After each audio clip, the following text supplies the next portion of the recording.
poussin, mes petits poulets, madame, monsieur, retour sur le plateau des ateliers de Jerry dans le 10-13, le premier grand rendez-vous. Bricolage de la journée. Pip pip. Youpi. Très heureux de vous accueillir pour de nouvelles aventures. Et pour clôturer notre première session ensemble, nous allons parler des célèbres inventeurs. Dans un instant, nous allons parler de Robert Louis Stevenson. Vous allez voir ce qu'il a inventé. On se retrouve dans un instant pour notre émission. Nous sommes ensemble de midi jusqu'à midi et demi, de midi 30 jusqu'à 13h. Et vous êtes les bienvenus. C'est parti. En route, il est midi 30.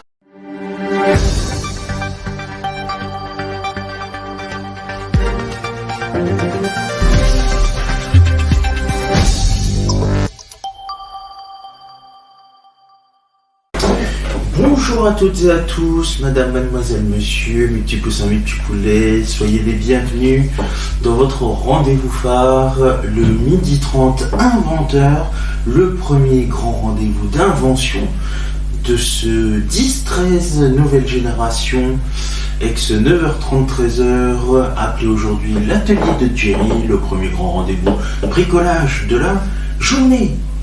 Pip pip, youpi. Très heureux de vous accueillir pour ce tout premier numéro de ce rendez-vous. Nous allons parler des plus grands inventeurs de notre siècle. Notre premier inventeur que je vous propose de découvrir est Richard Trevithick.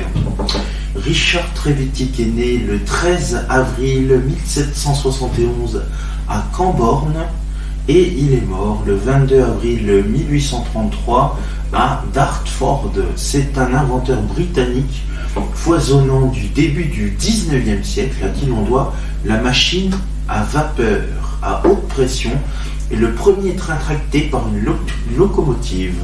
À l'aube de la révolution industrielle, il avait compris les multiples applications possibles des machines à vapeur et les changements considérables qu'elles allaient apporter.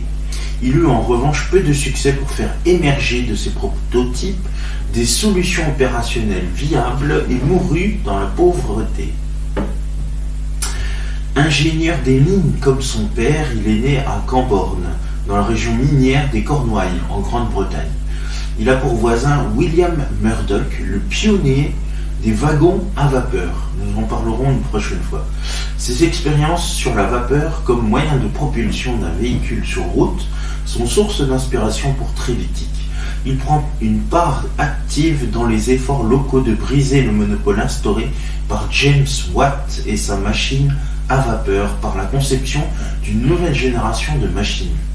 C'est ainsi qu'il met au point, entre 1797 et 1799, une machine à vapeur haute pression en supprimant le condenseur avec échappement dans l'atmosphère, ce qui augmente la puissance et la rend plus économique que celle de Watt, mais augmente également le risque d'explosion.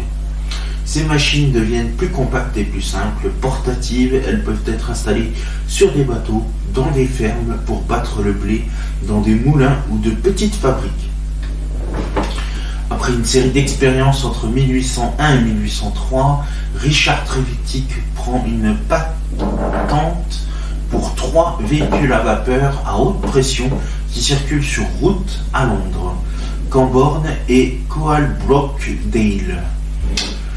En 1801, sa première voiture à vapeur, connue sous le nom de Puffing de Ville, est l'un des premiers véhicules à se mouvoir par sa propre puissance et à transporter des passagers. Cet ancêtre de la voiture automobile est présenté au public à la veille de Noël, conduite par le cousin de l'inventeur Andrew Vivian. En 1803, il présente un nouveau véhicule qui enthousiasme le public londonien. Mais ce mode de transport est rapidement abandonné car il se révèle bien trop onéreux par rapport à la traditionnelle calèche. Trevithick oriente ses machines routières rapidement vers le rail compte tenu de leur poids et de l'état des routes. Il construit en 1803 la première locomotive à vapeur sur rail pour les mines de Penydarren et près de Merthyr Le 21 février 1804, elle remorque sans encombre 10 tonnes de fer et 5 wagons chargés de 70 hommes sur une voie longue de 15 km à la vitesse proche de 8 km par heure. Le trajet se fait en 4 heures et 5 minutes, et ce, malgré quelques problèmes techniques, la voie qui se brise au passage du convoi.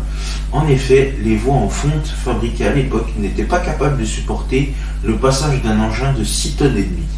Une seconde locomotive est construite pour Christopher Blackett à Wilham, mais elle n'est là encore pas compatible avec la voie. Une locomotive, le matraque qui peut, Catch Me Who Can, est présentée à Londres près d'Euston, sous la forme d'une attraction. Le public a la possibilité de voyager dans des wagons tirés par la locomotive sur un trajet circulaire. Ce coup de publicité avait pour but de convaincre les investisseurs du potentiel de l'invention afin de créer un réseau ferroviaire qui dépasserait le simple cadre de la mine. L'idée est abandonnée à la suite du refus d'investisseurs de financer la construction de ce type de locomotive, pourtant plus moderne que celle de Penn e Darren. Elle comportait en effet un cylindre vertical qui rejoignait directement les routes sur l'un des côtés. Sur sa terre natale des Cornouailles, Richard Trevithick est désormais le géant des Cornouailles, surnom acquis grâce à sa réputation de grand travailleur et d'innovateur. Trop moderne par rapport à son temps, Richard Trevithick reste incompris par ses contemporains. D'autant qu'ailleurs, il est vu comme un inventeur incapable de se consacrer à un seul projet. On le perçoit comme papillonnant d'une idée à l'autre sans avoir la ténacité de surmonter les aléas techniques ou financiers. La plupart de ses idées sont reprises par d'autres alors que lui-même abandonnait tout pour partir à l'aventure en Amérique du Sud. En 1816, il se rend au Pérou pour travailler comme ingénieur des mines, modernisant l'extraction du cuivre et de l'argent. Il reste au Pérou de 1816 à 1822 et installe dans les mines des machines à vapeur à haute pression. Son succès est de courte durée et en 1826, la guerre civile l'oblige à rentrer à Dartford, en Angleterre, ruiné. Au cours de son voyage, il rencontre Robert Stephenson à Columbia. Si les retrouvailles sont joyeuses, les deux hommes ont cependant peu à se dire.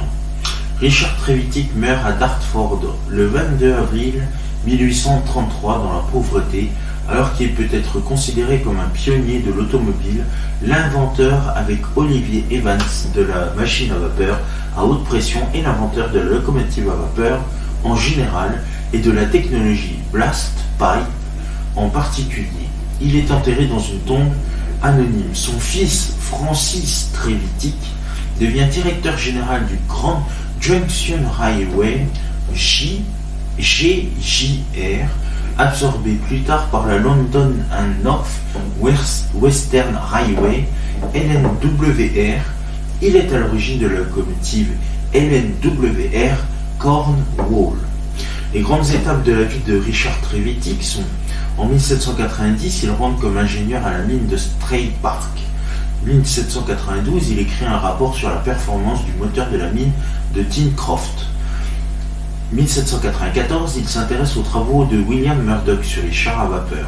En 1796, il rencontre Davis Gilbert, GD, qui devient son mentor, visite la fonderie Boulton & Watt de Soho à Birmingham et Cole Brockdale. En 1797, il refuse les conditions des fonderies de Soho pour construire sa machine, mort de son père, mariage avec Jane Harvey, fille de John Harvey, propriétaire d'une fonderie à Hale, en Cornouailles, en l'église de St. Earth. Le couple s'installe à Red Roof. En 1798, il revient à Cambourne, présentation d'une maquette de son automobile à vapeur, naissance de son fils Richard. 1800, expiration du brevet de James Watt, naissance de sa fille Anne. 1801, il construit la première machine à haute pression, le Puffing DeVille, essayé entre Cambourne et Tucking Mill. 1802, il dépose un brevet d'application à la vapeur au véhicule, naissance de sa fille Elizabeth. 1803, il construit un véhicule automobile qui reliera Leather Lane à Paddington via Oxford Street. 1804, essai de sa locomotive à Penn e Darren. Il tire le premier train de l'histoire. il fait construire la locomotive de Wilham à Newcastle upon Tyne. 1806, première utilisation de son dragueur à vapeur sur la Tamise à Londres et naissance de son fils John Harvey. 1807, il est appointé ingénieur à la Thames Arkway Company. 1808, il dépose avec l'homme d'affaires Robert Dickinson un brevet concernant la machinerie assurant le halage, le pilotage ou le déchargement de navires. Sa famille s'installe à Londres, il conçoit les premiers conteneurs pour navires. Démonstration sur une piste circulaire de sa locomotive surnommée Matraque qui peut, des tours de circuit payants sont proposés au public. 1809, il dépose un brevet sur des docks flottants, des navires, mâts ou flotteurs métalliques, des moteurs à vapeur pour navires. 1810, il dépose un brevet concernant la propulsion de navires, il contracte le typhus et retourne dans les Cornouailles. 1811, il dépose son bilan, il installe le premier moteur cornouaillais. 1812, il adapte un moteur à haute pression au machinisme agricole, une première. Il construit une foreuse pour Plymouth Breakwater and Screw Propeller Company. Naissance de son fils Francis. 1814, il négocie l'envoi de 9 moteurs au Pérou. 1815, il dépose un brevet sur les moteurs à haute pression, la turbine à réaction et le propulseur à vis. 1816, naissance de son fils Frédéric Henry. 1818, premier bateau à vapeur équipé d'un moteur trévitique. 1821, il travaille au renflouement de navires près de Callao. 1823, il se rend en Équateur pour affaires. 1827, brevet sur le centrage sur pivot. Arrivé au Nicaragua, il invente un chariot de recul pour fusil destiné à Simon Bolivar. Il rencontre Robert Stephenson qui lui avance le prix de son retour en Grande-Bretagne. 1828, brevet pour le déchargement de cargo, se rend en Hollande pour voir le projet du Zuiderzee. 1829, nouveau brevet d'amélioration des moteurs à vapeur. 1831, brevet concernant les chaudières et condenseurs, brevet de réchaud portatif. 1832, brevet de surchauffeur, propulsion de vaisseau par jet. Trévitique dessine une colonne de 1000 pieds, c'est-à-dire 304,8 mètres, pour commémorer le Réforme Act voté au Parlement. Et 1833, il meurt d'une pneumonie alors qu'il travaillait pour John Hall Engineering à Dartford dans le Kent. Et comme je vous ai dit, il a eu 6 enfants, 2 filles et 4 garçons: Richard Junior, Anne, Elisabeth, John Harvey, Francis et Frédéric Henry.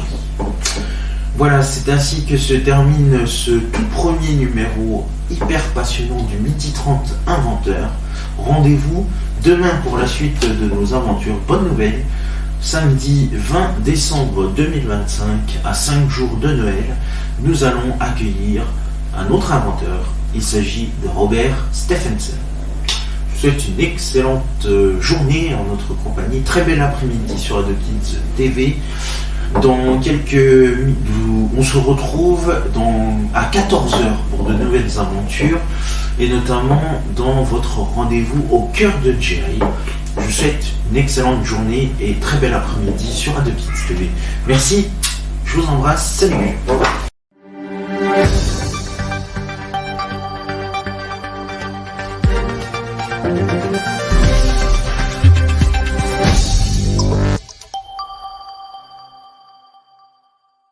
Mes petits poussins, mes petits poulets, vous pouvez voir s'afficher sur votre écran les réseaux sociaux, mais aussi le compte YouTube d'AdoKids TV. Commentez, likez sur Facebook et Instagram et abonnez-vous à la chaîne YouTube d'AdoKids TV.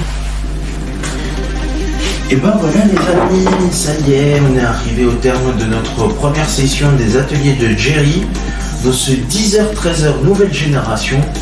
Merci à vous de votre fidélité et de nous avoir suivis dans ce premier numéro.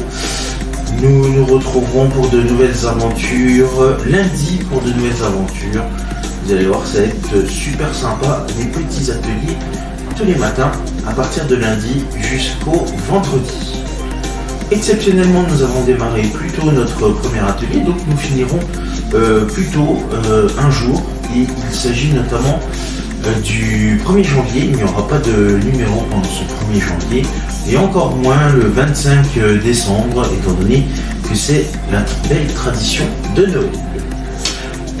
Nous serons là à partir de lundi jusqu'au 24 décembre et nous reprendrons le 26 jusqu'au 31 et nous reprendrons ensuite du 2 jusqu'au dimanche de la rentrée pour de nouvelles aventures.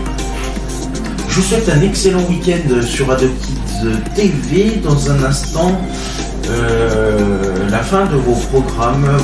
Et n'oubliez pas, vous retrouverez pendant cette période de vacances qui commence à partir de ce soir tous vos épisodes habituels et tous les programmes reviennent, notamment, bien évidemment, c'est la prochaine édition, c'est bien évidemment le programme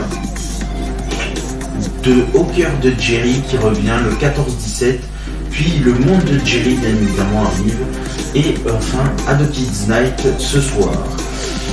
Vous l'avez peut-être vu ce matin, un nouveau programme est né, donc c'est les ateliers de Jerry, mais un autre programme est né ce matin, il s'agit, et plus en éclat, il s'agit de Planète AdoKids qui revient dans quelques instants dans le 13-14, puisque c'est un programme qui est divisé en 3 parties. Qui vous permet de vous procurer une petite pause entre différents ateliers. Je vous embrasse. Je vous souhaite une excellente journée sur AdoKids TV. Merci, salut.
Arrêtons-nous d'abord à cette division qui marque la journée.